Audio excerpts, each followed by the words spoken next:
Welcome back to my channel. I hope you're doing well. Today I'm going to be talking about divorce and specifically looking at mutual consent divorce. There are many questions that I get, a lot of queries on divorce, and even though there are no statistics which are available to adequately summarize the incidence of divorce in India, but a rough estimation is that of 11 in every 1000 marriages end up in a divorce. So although in my experience as a lawyer practicing in family law, I believe this figure must be much more. In India, marriage and therefore divorce is governed by different personal laws depending upon the religion of the married couple. So Hindus, which includes Sikhs, Jains, Buddhists, are governed by the Hindu Marriage Act of 1955, while Christians are governed by the Indian Divorce Act of 1869 and the Indian Christian Marriage Act of 1872. Now, the Muslims are governed by personal laws of divorce and also the Dissolution of Marriage Act of 1939 and the Muslim Women Protection of Rights on Divorce Act 1986. Similarly, Parsis are governed by the Parsi Marriage and Divorce Act of 1936. Apart from the above laws, other marriages of couple coming from different religious backgrounds are governed by Special Marriage Act of 1954. Now, typically in India, under the Hindu Marriage Act, divorce can take place in either of the two ways.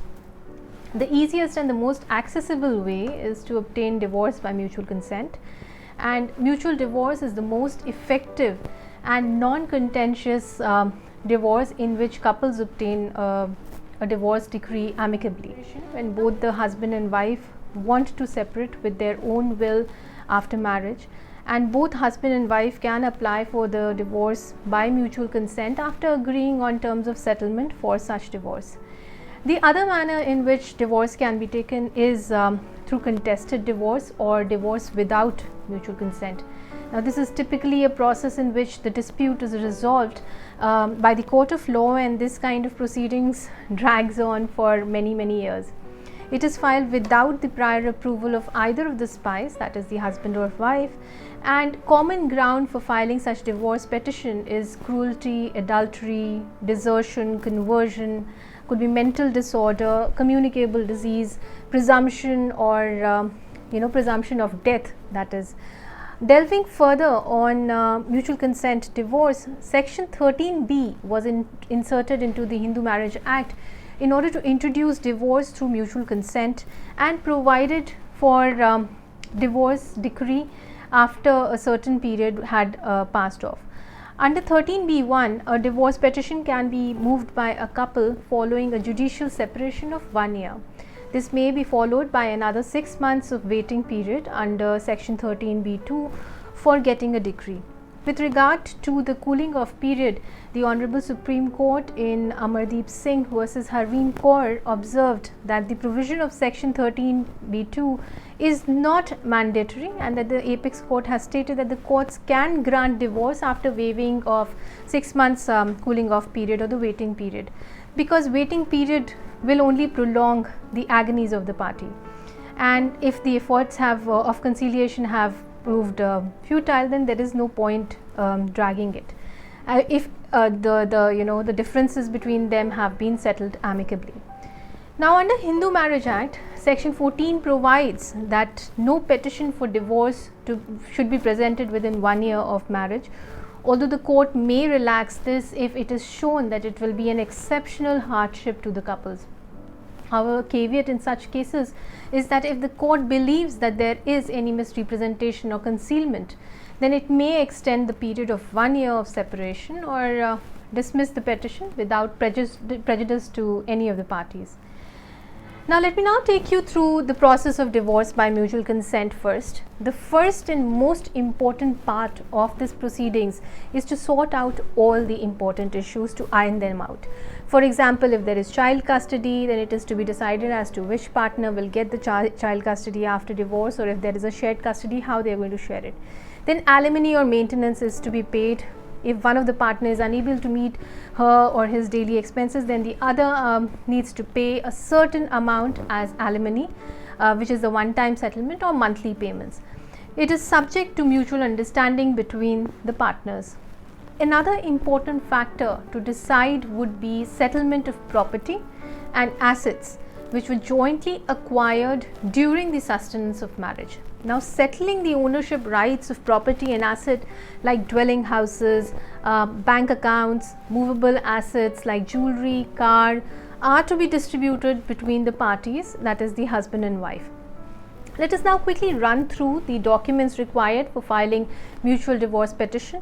1. Marriage certificate. 2. Address proof of husband and wife. 4 photographs of marriage, income tax statement of last 3 years, details of profession and income, that is the salary slips, appointment letters, details of property and asset owned, and information about family, that is the family of husband and wife, evidence of staying separately for a year, and then evidence relating to failed attempts of reconciliation.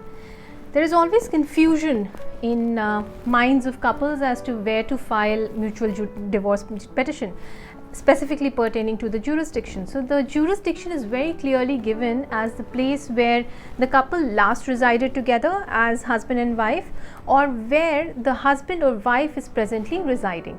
Now, let me take you through the step-by-step process for obtaining divorce by mutual consent. Step 1 is filing of the petition in the family court. A joint petition is moved by both the husband and wife seeking for dissolution of marriage. Now, in order to get the decree of divorce, the petition typically states that since both the parties are unable to reconcile their differences and live together, they have mutually agreed to dissolve their marriage.